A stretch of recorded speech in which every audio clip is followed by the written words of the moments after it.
Hello ladies and gentlemen, welcome back once again to a brand new Let's Play. Today we are starting a brand new Shin Megami Tensei game, the final game in the Super Nintendo trilogy.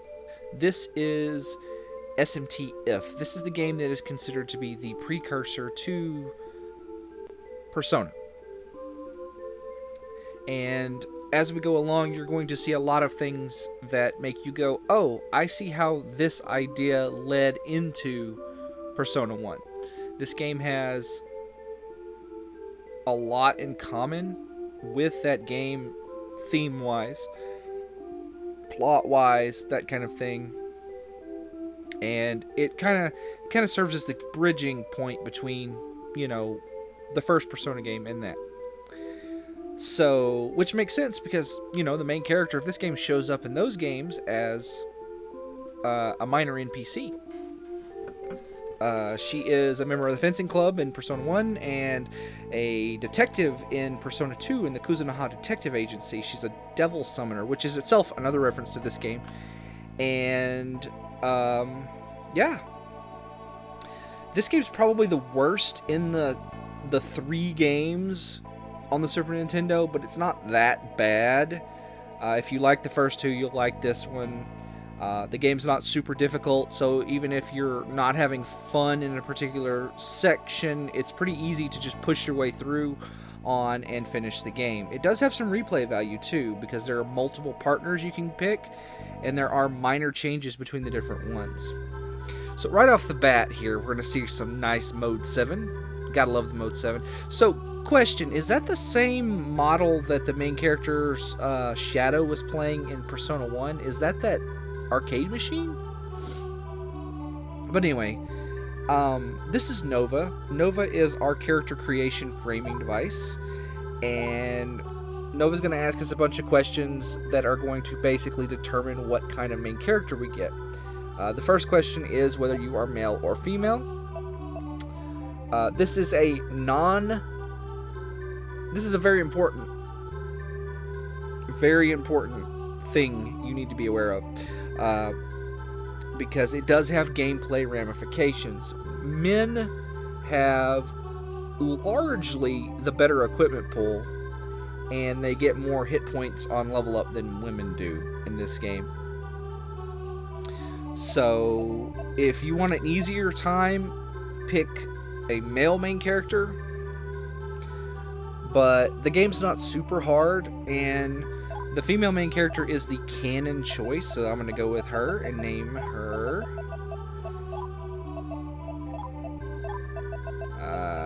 K.I. Tamaki. You might remember Tamaki from the Snow Queen quest of Persona 1. That's where she shows up. So these questions here determine two things. They determine your stat spread, and they determine your list of guardians. Guardians are the Persona-like things in this game. We'll get more into them later. The heroine, or both main characters, have 4 stat spreads and 3 lists of guardians. There are 6 total lists of guardians. There's 3 for the male and 3 for the female. Each one of the stat spreads gets its own list of guardians, minus the last one, which shares its list of guardians with another one. And the stat spreads are strong, fast, balanced, and lucky. Strong, fast, and get their own guardian list, and lucky and balanced share one. It's pretty easy to game which one of these stat spreads you get. Basically, if you want to be strong, just pick the first answer. If you want to be fast, pick the second answer. Balanced, pick the third answer. I want to be lucky. In addition to being lucky, if you pick the bottom answer on every single one of these questions, you start the game with an extra 5,000 Maka, which is very handy. So, I know I'm going through this pretty quickly, but the questions are pretty largely irrelevant, because I already know what I want. There is another benefit of picking lucky. I've beaten the game 3 times with 3 of the stat spreads. I've never beaten it with a balanced stat spread. But I beat it once with power, once with speed, once with luck. And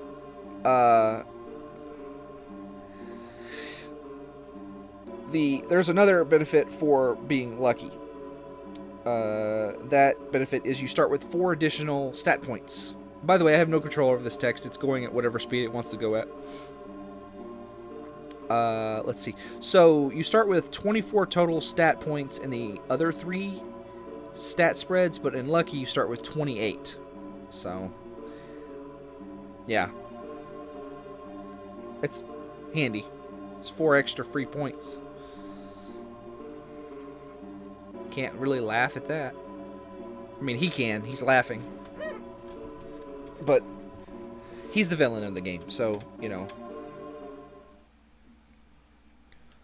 We don't talk about him.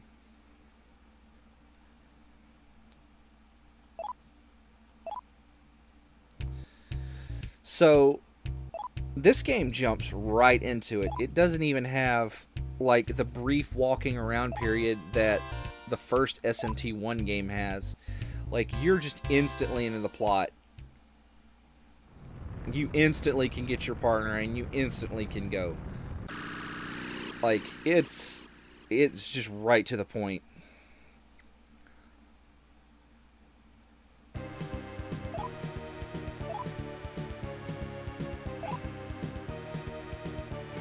I mean, in SMT1, you have to walk to the mall, and then see a dude get murdered, and then you go home, your mom dies, there's this whole thing. You gotta turn your dog into a Cerberus.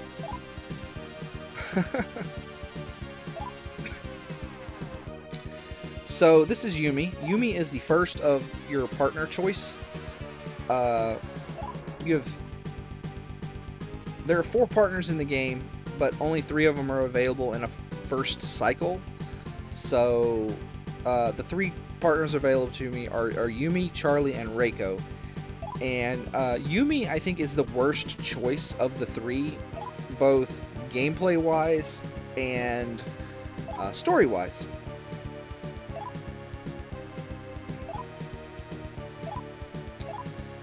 No, but you just turn her down, and you don't have to take her. The reason I say that is because there are basically 3 paths through this game. One of them is new game only. The other one is Reiko and Yumi's path, and then you have Charlie's path. Let's see. She is in this room, so let's start talking to the NPCs. Reiko and Yumi basically go through all the same areas and fight all the same bosses and everything. But Reiko takes you through, you get more of the story along the way. You kind of get more. So, also Reiko, I think, is superior to Yumi. I had to think of her name for a second. I think she's superior to Yumi in her guardian selection and like what spells she can potentially learn.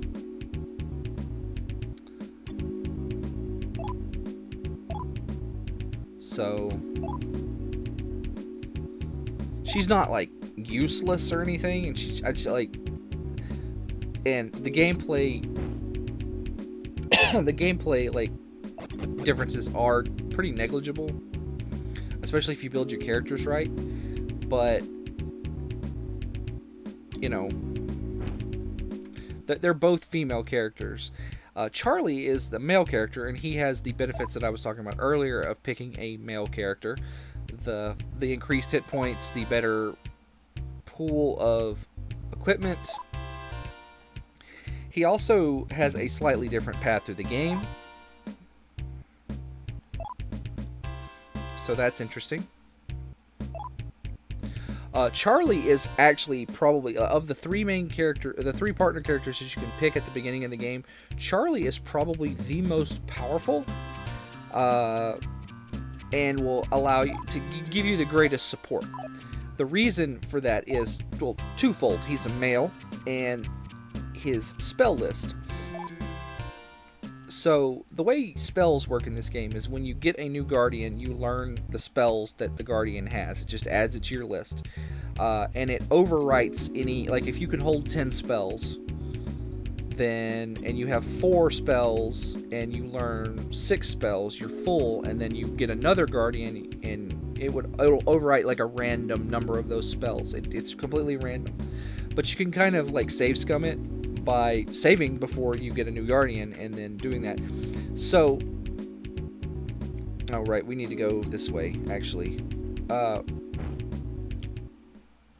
Your partner characters, when they get their guardian, they actually don't get the first guardian on their list. They get the second guardian on their list. So you can, but you can actually rank your guys down to previous guardians. And Charlie's first guardian on his list is actually really, really good because it knows Racunda. Racunda is absurdly powerful in this game. And if you nurse his spell list throughout the entire game and just make sure that he doesn't lose Racunda, it's amazing. Basically, at the end of the game, what that will allow you to do is, you know, kind of... what's the best way to describe this? So, I like to do a demon with Racunda in one of my slots. So obviously you can only hold 4 demons in a battle because you got your 2 human characters. But so I have 1 demon with Racunda, and the demons, the highest level demon that learns Racunda is actually kind of bad. By the way, this door right here on the end of the hall, don't go in there, you will die. We don't want to die just yet. We want to make sure we get Reiko in our party first.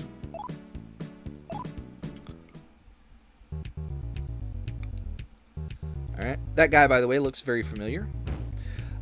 So, to recruit Reiko, you actually have to speak to pretty much all the NPCs, all the important NPCs in the school. You don't really have to speak to the random NPCs that just, like, say stuff.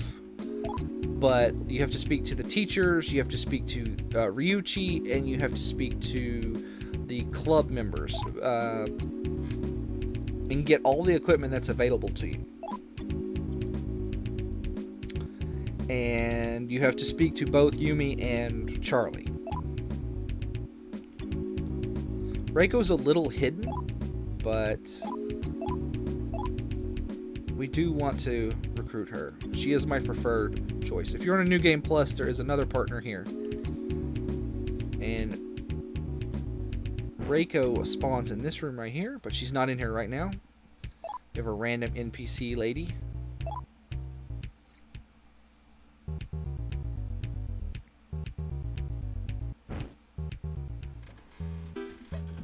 I do wonder what that text behind the principal says. Also, he has a humongous forehead.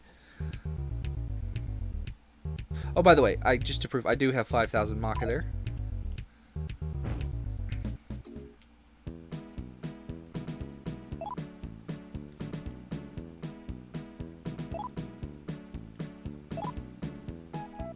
So, the nurse here will restore your hit points and magic points, but only for your human party members. But she also gives you ointment, which is helpful.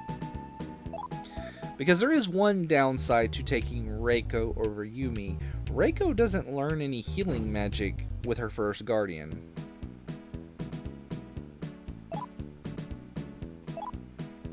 We don't want to save our game just yet. Let's see. We want to go in here to speak with this teacher.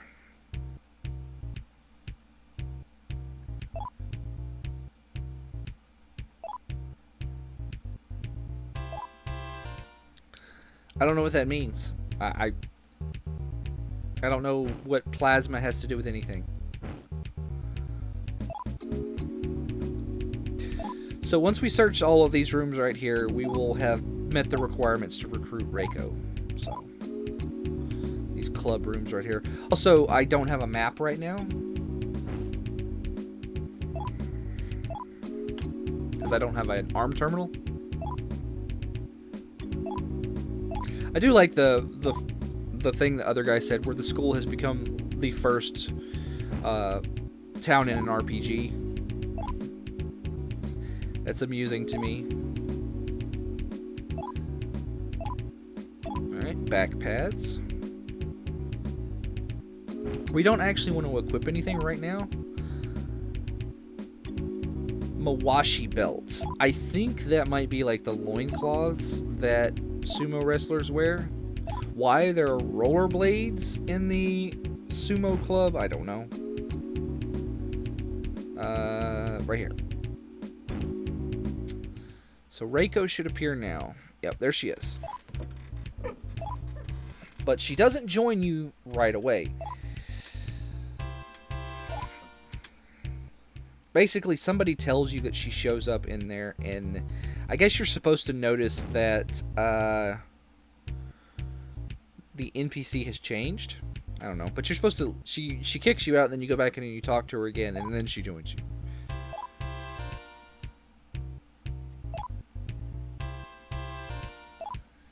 Yes.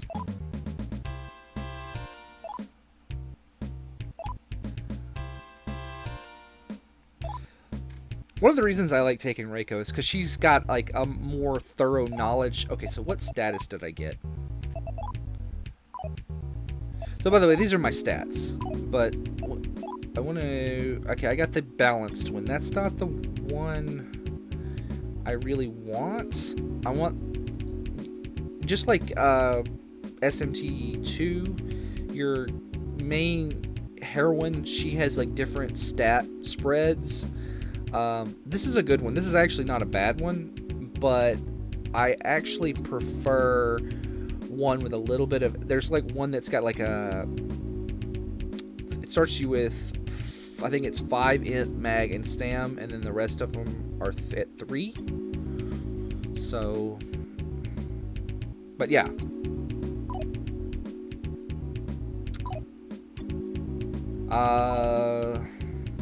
I'm not sure if I want to actually...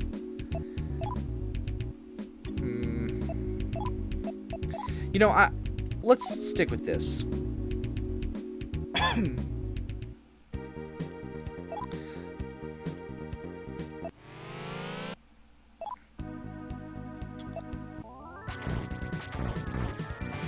So hopefully, yes, okay, Reiko died first. That's good.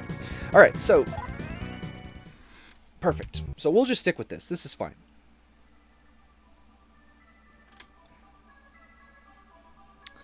So in this game, when you die, you don't get a game over. You go to the River Styx. You see this little sequence of events here.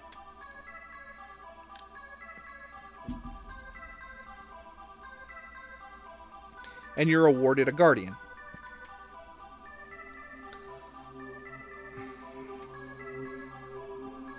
Our first guardian is going to be Aquan's, if I remember correctly. I'm pretty sure that's right. And Reiko's is going to be Kanari, I think.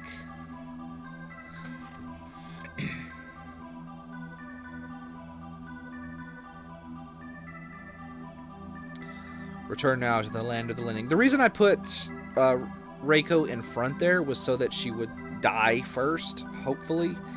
The reason I wanted to do that was because if your main character dies, you instantly get a game over, meaning that if Reiko is still alive, she doesn't get her guardian. And I do want to show you these animations on what happens, because I'm largely probably going to be getting the guardians off screen, because it takes a lot of grinding to get them. So anyway, yeah, that's Kanari. It's really not worthwhile to like D-rank Reiko or Yumi. Of the partners, I would say really only Charlie is worth doing that, and that's only for Rakunda. And that's only if you don't mind, like, babysitting his spell list for the rest of the game. Alright, so now that we have our guardians, let's put everybody in the rows and equip our stuff.